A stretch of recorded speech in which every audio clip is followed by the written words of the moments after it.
Action motion, welcome back. Really? Did you hear you came up in the press conference? I heard. Hopefully it was in a favorable light. It was a neutral. I'll take neutral. John, your reaction to Jim Boeheim not being on the other bench on Saturday? I don't think it'll affect much. I mean, if they left Michael Benninger at home, Cooney at home, then I think it would mean something. Having him not there, Mike Hopkins has been sitting on that bench for most of his adult life, most of his life, literally. And so he knows exactly what to say, what to do, what buttons to push, what Jim would have done. And so I don't think that's going to be a big deal at all. It's Syracuse, Georgetown, but will it feel a little weird not seeing him down there? Not at all. Not at all. It will always be Syracuse, Georgetown, regardless of what coach or players are sitting on their bench and what coach or players are sitting on our bench. It's Syracuse, Georgetown. Speaking of Cooney and Benninger, they're really dependent on their shooters. They have perimeter players to score, run out pin downs, long curls. How big is communication in terms of It's paramount. They have, and I haven't studied them previous 2 years, but from what I can remember, it was one of the best offensive teams that they've had in a long, long time. They've had very good players, but they're a really good offensive team where they all can shoot, they all can get to the basket. And so communication defensively, being in sync defensively, understanding the responsibilities of your individual assignment as it fits into the whole scheme of things is really important because they can score quickly. We talk a lot about this game in terms of the rivalry and all that, but in terms of where you guys are as a team right now, the record, all these things, how important is this game? Where you guys are at this point? It's important. But you know me well enough that the next game is always important, and so it's important. How has the preparation been? You have Syracuse used to play them every year. Guys are getting familiar with the 2-3 zone. You only have 2 guys from last played Syracuse. How's that preparation getting the newer guys accustomed to going up against that zone? I don't think the preparation is different. I think that we got a couple days to really hone in on it and just understanding where our looks are. I said this in the post game after the game the other day. Don't worry, Steve. I can't remember if you were there, but I was there from switching. I didn't even know. I would have called you out. You say the 2-3 zone, but it changes, and so you can't go in against them with the mindset of this is how they play it. This is going to be open. This is not going to be open. You go back and look at any one of their games this year, and how they played it is slightly different depending on what the offensive team is trying to accomplish and what the team's strengths are. And so, as an offensive unit, you have to be ready and understand, hey, we come down 2 possessions, this might be open, then they're going to take that away. Then you have to look for this. And the key is just if you can get 5 guys on the court that understand spacing and movement, because it's hard as a coach. Let's come down and run this play. Well, that doesn't work for this. Guys have to play. They just have to play, and this is all their instincts and ball movement and being willing and able to make a play. And so, not that we haven't worked on that, but we're going to hone in on that. Just the understanding, fellas. What I said is important. 1, 2, 3 possessions, this look will be there. Then they realize you're looking for that, and they take it away, and then figuring out what's there next. So you just have to be a basketball player to have success in this. John, not having this game happen regularly, does it make this one? In your previous beats, yes, did they just give you like a limited amount of time, so you had to get everything in real fast, think they're going to run away? That's how I am. That's how I am quickly. That's how I am in general. I write quickly. Because we haven't kicked you out too many times. No, not too bad. Don't rush. With this game not being a regular occurrence. Do y'all know he has a hell of a Christmas party? Is it Christmas or birthday? Max? Birthday. Christmas or birthday party. You have to be invited to Right. know that. No, I haven't. I've heard about it from others that don't. Okay. He has a good RPI too. So I might never get there. I'm sorry. Go ahead. Max, have you been invited to the birthday party? I have. See, he's a Georgetown representative. I'm having my birthday party Saturday. It's Wasn't $20,000 on the field. Game Saturday. Oh, that. Okay. Yeah, with the game not being a regular occurrence, does it make it even a little bit more special now that you're not going to see him in the regular season, maybe not until the Big East tournament? I don't feel that way, and what I mean is by that is Georgetown Syracuse. So whether you play them 3 times a year like we did the last time we played them, or whenever, it's Georgetown Syracuse. It's always special. There's not any more levels of more special when it comes to playing Georgetown Syracuse, predicated upon the frequency. It's always special. Back-to-back games where you've held the opponents in their 40s. So what do you feel is coming together defensively for your team? Where do you guys still feel you need to make strides heading into Saturday? No, we have a long way to go. A lot of it is based on the earlier questions. Just our communication, our understanding, and our anticipation of what's going to happen next. We have to get much better at not just reacting on defense. We have to get much better at anticipating and not just not reacting, but causing actions with our defense. And so, we'll get there. You like to attack zones inside out. Is that heightened for Saturday, given the fact they have a shallow depth in the front line? Is that a point of attack? I think it has to be a point of attack against them, regardless how deep they are. What they do, what they force you to do, and that defense of theirs is they force you just to play catch around the perimeter. You get it in, they attack it. You get it in short corner based on they attack it.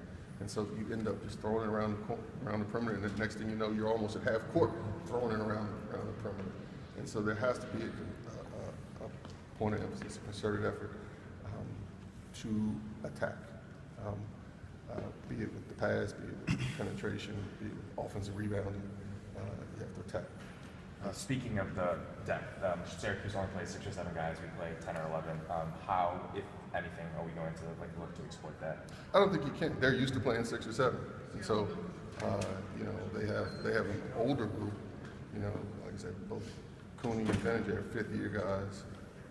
Coleman, who didn't play that much, didn't play the second half of last game, but he's a senior. Roberson's a junior, so they're used to it. It's not. I've had some teams that have played small numbers, some that have played more. But the guys get used to it. The guys get used to it. One thing, if you look at their stats and look at their games, they don't foul. They just don't foul. And so it's not like, and I'm sure everyone has gone in with, we're going to get them in foul trouble because they're not that deep, but they don't foul. We just have to play, not worry about them. Just do what we have to do.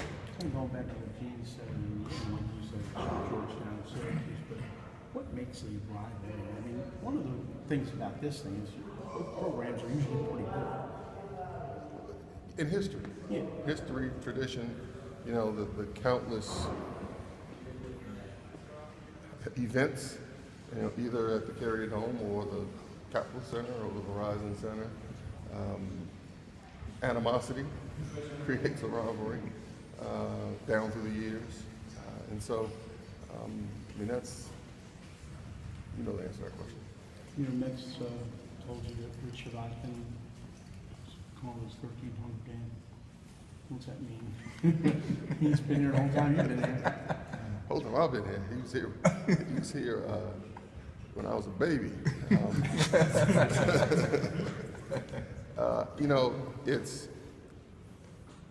He's a great person, and his loyalty to this program, is unparalleled. And you're talking about someone that basically came in and convinced Pops to do it, and then went out and found sponsors on his own to get the airtime to put the game on the radio 112 years ago when he started. And so,